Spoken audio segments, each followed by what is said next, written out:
Basically ಕಬ್ಬು ಅನ್ನೋದು ಯಾವ ತರ ಕ್ರಾಪ್ ಸರ್ ಇದು? ಗ್ರೀನ್ ರೆವಲ್ಯೂಷನ್ ಅಂತ ಅಂದ್ರು. ಆಹಾರ ಭದ್ರತೆ ಸೃಷ್ಟಿ ಮಾಡ್ಬೇಕು ದೇಶದಲ್ಲಿ ಅಂದ್ರು. ಕಬ್ಬು ಯಾಕೆ ಹಾಕಕ್ ಹೇಳಿದ್ರು? ಆಹಾರ ಕೊಡುತ್ತೆ ಅದು ಕಬ್ಬು. ಆಹಾರ ಭದ್ರತೆ ಸರ್ಕಾರಕ್ಕೆ, ನಾಟ್ ಫಾರ್ ಫಾರ್ಮರ್ಸ್. ಇವಾಗ ಕರ್ನಾಟಕದಲ್ಲಿ 16 ಲಕ್ಷ ಎಕರೆ ಕಬ್ಬು ಬೆಳಿತಾರೆ. ಮೈ ಗಾಡ್. ಏನಕ್ಕಪ್ಪ 16 ಲಕ್ಷ ಎಕರೆ ಕಬ್ಬು? Sugar factory.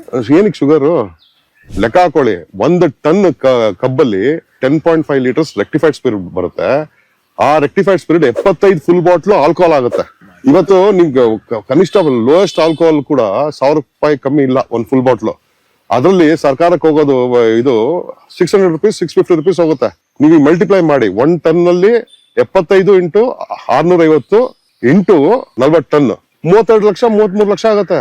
ಇವತ್ತು ನಮ್ಮ ಸರ್ಕಾರದ ಲಾಸ್ಟ್ ಇಯರ್ ಅಬಕಾರಿ ಇಲಾಖೆಯ ಇದು ಅಚೀವ್ಮೆಂಟ್ 30,000 ಕ್ರೋರ್ಸ್.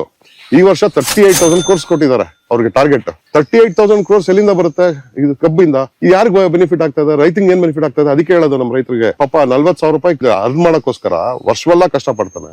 ಏಕ ಬೆಳೆ ಪದ್ಧತಿ ಬಿಡಬೇಕು. ಫಸ್ಟ್ ಏನ್ ಮಾಡ್ಬೇಕು ಅಂದ್ರೆ ಅವ್ರ ಮನೆಗೆ, ಅವ್ರ ಊರಿಗೆ ಈ ಮಲ್ಟಿ ಕ್ರಾಪಿಂಗ್ ಬಹು ಬೆಳೆ ಮಾಡ್ಕೊಂಡು ಮಾಡಿದ್ರೆ ಅವನೆಲ್ಲೋ ಹೊಟ್ಟೋಗ್ತಾನೆ.